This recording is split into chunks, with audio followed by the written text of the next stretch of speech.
Цагдаагийн байгууллагаас энэ одоо сонгуулийн үйл ажиллагаатай холбоотой цагдаагийн байгууллагт ирж байгаа одоо мэдээлэл зөрчлийн талаарх одоо явц байдлын талаар мэдээлэл өгөхөөр та бүхнийг урьдчилсан байна.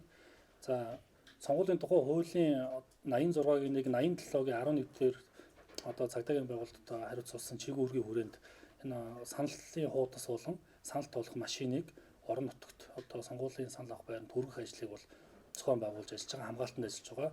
Одоогоор нийт 17 одоо аймагт энэ саналын хуудас санал тоолох машин хүргэгдээд байна. За 4 аймагт бол өнөөдрөөс ингээ хүргэгдэн. Энэ үйл ажиллагаанд бол цагдаагийн байгууллага хамгаалтанд ажиллаж байгаа. Одоогоор энэ саналын хуудас болон санал тоолох машин хүргэхтэй холбоотой ямар нэгэн зөрчил дутагдал бүртгэгдээгүй байна.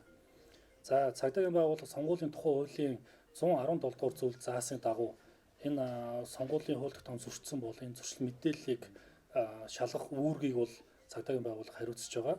За 2016 оны 5 дугаар сарын 20-оос 2016 оны 6 дугаар сарын 17-ны өдрийг хүртэлх хугацаанд за энэ сонгуулийн тухай хууль зөрчсөн, сонгуультай холбоотой зөрчил маргаан гэж цагдаагийн байгууллага нийт 600 гомдол мэдээл хүлээн авсан байна. За энэ 600 гомдол мэдээлс Улаанбаатар хотод 362, орон нутагт 242 гомдол мэдээл байна. За бүртгэгдсэн одоо энэ зөрчлүүдийг нь агуулгаар нь ангилж үзэх юм бол сонгуулийн одоо сурчлагын самбар зураг тууц за эд зүйлийг гэмтээсэн гэж 172 гэдэг. Энэ нь бол нийт одоо гэж байгаа дуудлагын бас дийлэнх хувь байгаа. За нэр дэвшигчийг одоо хэл мэдээллийн хэрэгс Facebook, Twitter-ээр одоо нэр төрөд нь халтсан, удаанд оримтсан гэж 76 гомдол мэдээл. За бэлэг сэлт тараасан, дайлах, цайлах хийсэн гэдэг юм уу? Ийм гомдол мэдээлэл 65. За хуулах сурчлага хийх үеэр саад учруулсан гэж 23. За сурчлагын байр намын байранд танхаарсан гэж 30. За хууль зөрчил сонгуулийн сурчлага явуулсан гэж 153. За бусад 83 ийм зөрчлийн шинжтэй гомдол мэдээлэл ирээд байна. За зөрчлийн шалгалтын явцад бол эрүүгээр хүүсгээс татгалтсан 16 энэ гомдол мэдээлэл эрүүгээр хүүсгээс татгалтсан гэмт хэргийн бүрэлдэхүүн гэж утсан. За захиргааны арга хэмжээ тооцоолохоор шүүгэж шилжүүлсэн 72 гомдол мэдээлэл байна. За захиргааны арга хэмжээ ноогдуулсан одоо 3 энэ гомдол мэдээллийг захиргааны арга хэмжээ ноогдуул шийдвэрлсэн байна. За зөрчил болох нь тогтоогдоогүй хариу мэдгдсэн 37 ийм мэдээлэл байна. За газар дээр нь шийдвэрлсэн 11 мэдээлэл. За ажиллагаанд байгаа 469 мэдээлэл байна. Өөрөөр хэлэх юм бол энэ мэдээллүүдээс 469 гомдол мэдээлэл одоо цагдаагийн байгууллага холбогдох шалгалтыг хийгээ байж байна гэсэн үг. За энэ нийт энэ гомдол мэдээллийн одоо урьдчилсан байдлаар сонгуулийн сурчлага явагдаж эхэлснээс хойш бол нэлээд одоо идэвхсэн ялангуяа сурчлагын самбар зураг тууцыг эвдэж гэмтээсэн, бохирдуулсан гэдэг гомдол мэдээллүүд нийт гомдол мэдээллийн 65%-ийг эзэлж байгаа.